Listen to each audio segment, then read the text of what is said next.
Papyrus. The two main archetypes I found for Papyrus would be Jester and Innocent. Archetype, Jester.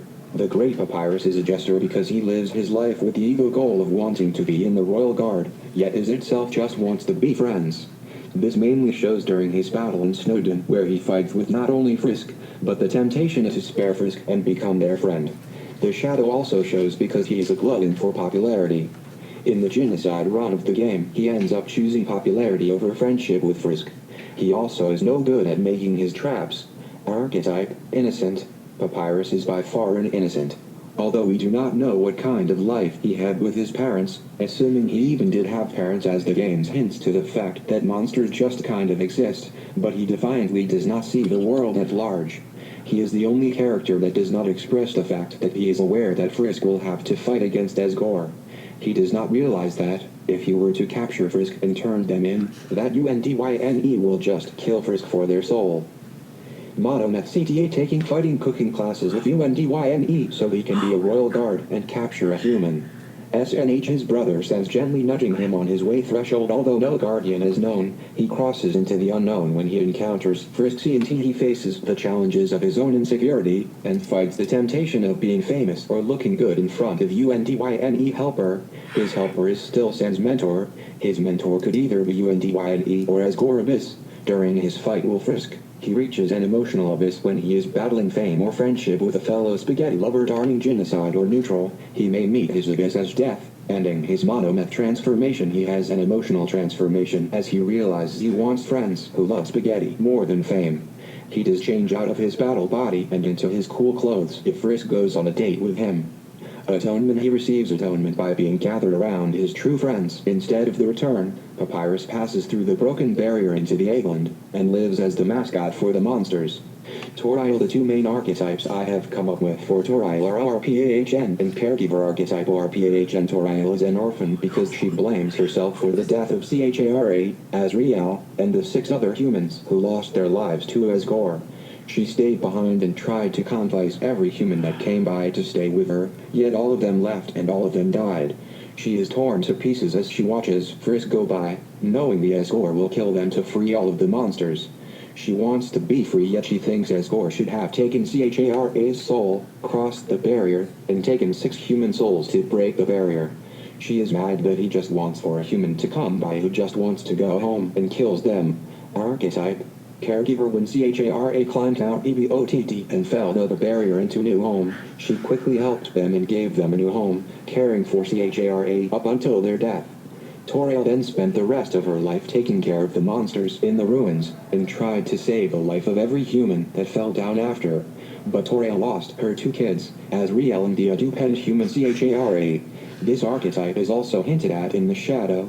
She become a martyr of the human-monster war and uses guilt to try to get Frisk to stay with her. She becomes overprotective and cannot let go of the past. Monometh CTA. The human-monster war. SNA. The barrier that is made to SEPORATEMDHRESHOULTCHARA falls down and she meets a real human child who needs helper, Asgore and Azriel, who help take care of Chara. No mentor or challenges Abyss. When Chara and Azriel die on the same day and she leaves Asgore transformation, becomes attracted to anything that needs attention. Atonement. Realizing she cannot save the human children that fall down the hole, but she can save Frisk. Like Papyrus, she crosses into the new world of the humans and becomes a teacher, effectively surrounding herself with children for the rest of her life. Okay, well, Sans Monomyth, I think his call to adventure was finding the human, and his supernatural aid was that he's psychic and he knows all, basically. And then when he passes the threshold, he doesn't really do it because he's an omnipotent character. So whenever he really has anything to do with that, he doesn't have a mentor. And his abyss is that he could see infinite timelines, which he knows that Chara and some of them are murderers, or the human that falls down is a murderer in some of them, and he has to learn to trust them. And he doesn't really change through the game. And then when he returns is when they make it to the human world. You want to explain what you mean when you say that he can see all the timelines? Well, he's kind of like an all-knowing, so what do you mean by that? Like, Well, there are different timelines in the game, but he sees all of them, all the possible actions of the main character. Yeah. Okay. I think that would his archetype might be a sage in that case. Oh yeah, I forgot about this. Yeah, his archetype would be a sage, and then he's a caregiver for Papyrus, and then also a fool because of his amazing jokes. Bone puns. Bone puns. All right. Any other commentary you want to throw? I found somewhere that someone had PTSD because of Sans, because he criticizes you for doing a genocide one, right? Mm-hmm. And just wrecks you with commentary, I guess. Yeah, that's right. Like the actions that you take. The whole game was supposed to be a shock factor as to how you normally play a game like that. You know, like the point of a game like Pokemon is to gain EXP, but when you gain EXP in Undertale, you're killing a character. And so Sans, he does this judgment thing at the end, and it's kind of like God telling you that you're a piece of crap if you kill everybody. Do you think? Or EXP. Do you think that Toby Fox really wanted to continue the Earthbound Halloween hack in Undertale, or do you think that perhaps the Earthbound theory is just a good guess? Where did that come from? Oh, was that on Game Theory? Yeah, that was on Game I Theory. did not watch that one. So what's the question? Do you think that he was continuing it? I don't really necessarily know. It would make sense if he was continuing it, but the only connections is with Sans, and they believe him to be, what's the kid's name from Earthbound? Ness. And they think that's because at the ending of one of the Earthbound games, he and his friends had to fly to another time period and battle a thing, and they believe that they had to do it again once they got back, and that all the people that were Ness's friends died or disappeared, and that Ness is on his own in that own world and can't get back. What do you think, Al? Was No, this is for later. This is for later? Okay.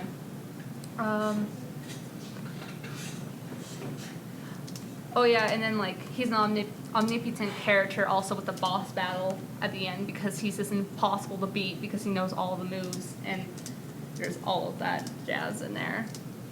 Anything else you want to add though before I go? No. Should I do that one as the second podcast? I don't think you filled out your time all the way yet, so you can go ahead and keep continuing on this one. Okay, so the next character I'll do is Azrael. And Azrael's a little goat kid in the story, and his call and threshold was when he met the human that fell down to the monster world. Before the player. Yeah. Wait, no, it's before the player. Yeah, that's before the game actually begins.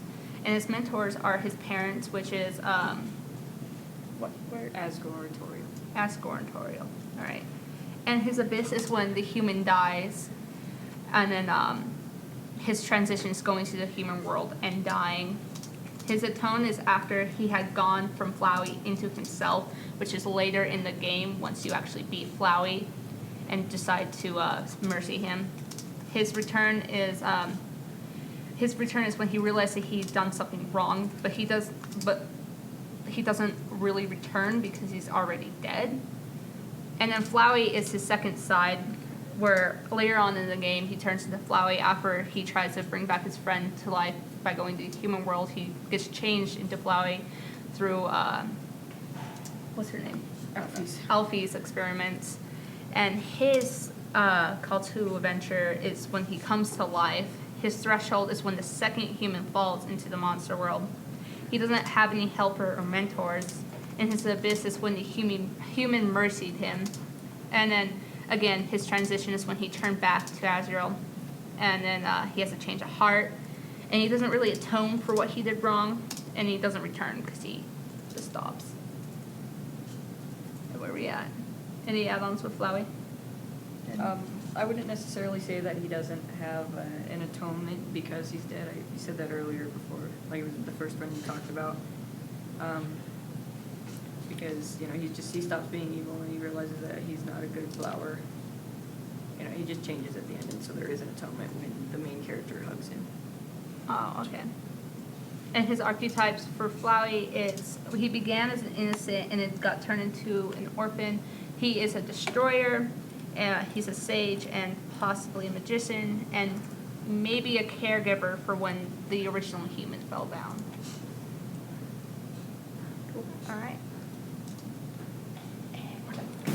So Undyne is one of the monsters in the underground. Her archetype is a warrior because before the game starts, we know that she is trained by Asgore to believe that all humans are evils, and that all, for the good of all monsters, any human that falls into the underground must have their souls taken in order to break the barrier.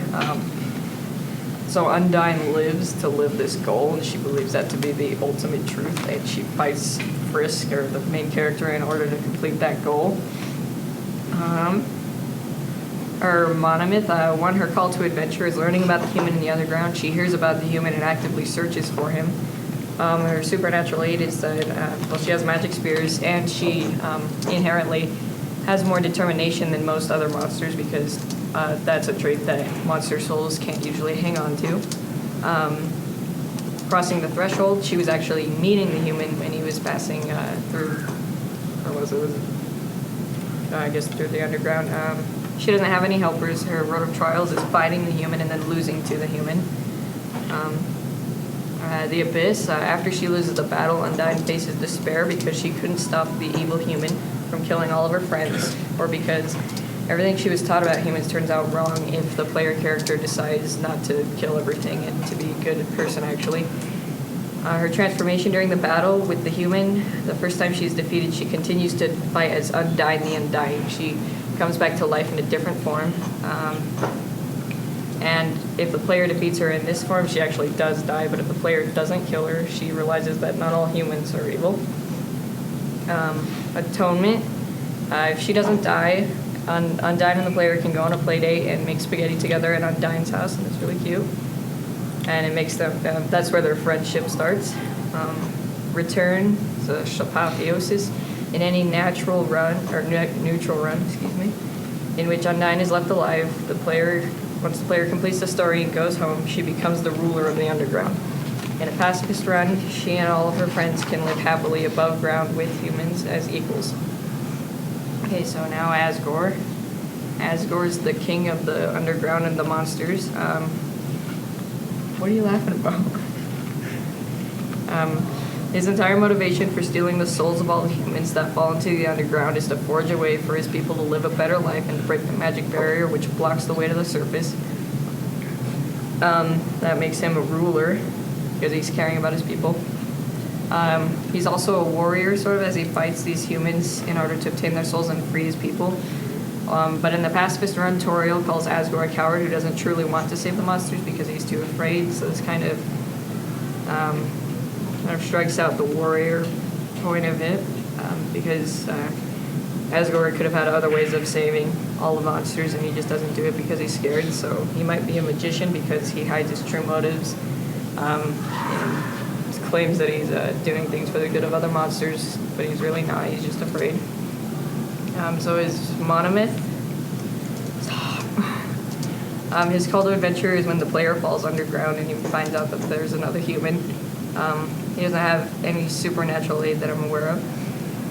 Crossing the threshold is meeting the human at the end of the game. No helper. Road of Trials is waiting for the human, just sitting there, just waiting for him to come, either to take his soul or to die. And then fighting the human once they meet. His Abyss is being defeated by the human or being unable to get his monsters above the ground. Transformation being killed by Flowey in the genocide and neutral runs. Toriel calling out his cowardice in pacifist runs. Atonement. In the pacifist run, Asgore will join the fight against Flowey to save the human that he before wanted to steal a soul from, and ask the player to be the ambassador of humans and monsters. His return, Asgore moves to the surface with the monsters to live in peace with the humans. The end. You can pause it. You should pause it.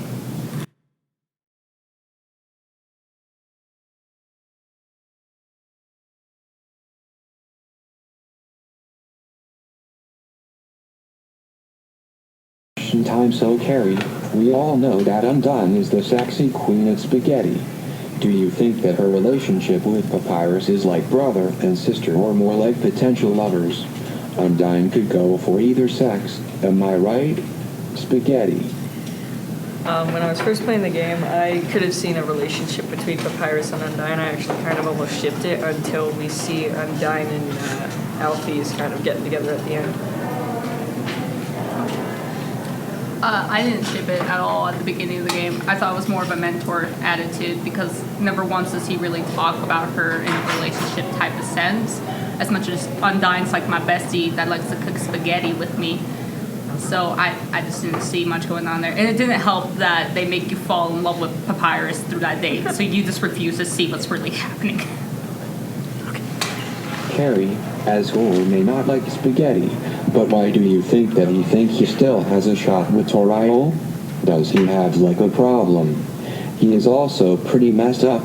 He says, "It is nice to meet you, but you know what is next," then tries to kill you. Do you think he is just a jerk or a messed up psychopath? Do you think he is just bad at putting himself out there? Finally, do you think the ending hits that he does get back with Toriel? Well, if he doesn't like spaghetti, then obviously he doesn't get back with Toriel. There's just no chance if he doesn't like spaghetti. When he says it's nice to meet you, but you know what is next, that kind of signifies that he's sad about what he has to do, but out of a sense of duty, he's still going to do it anyway. It doesn't really matter if he's messed up or not. He's going to do what he has to do. And besides the spaghetti factor, I don't know if you guys saw this yet or not. You probably have. At the end of the pacifist run, Toriel's totally like an independent black woman that don't need no man. So naturally, when he was like, "Hey baby, what's up? Everything's over. I'm a great person," she's like, ain't happening, whatever, and just like leaves and becomes a teacher. Yeah, that relationship just can't be reconciled after what happened. Kyler decided he would do this by himself, so good luck, Kyler. Why would you leave me? Was it my spaghetti? Wait. Away is the combined soul of Azriel and Char-Ra. When Char-Ra dies, Azriel absorbs her soul. Then Azriel dies and Alphys uses the True Lab to put them both into other monsters, then finally flower. During the final fight with Azriel, you save Azriel, leaving only Char-Ra behind to fade away.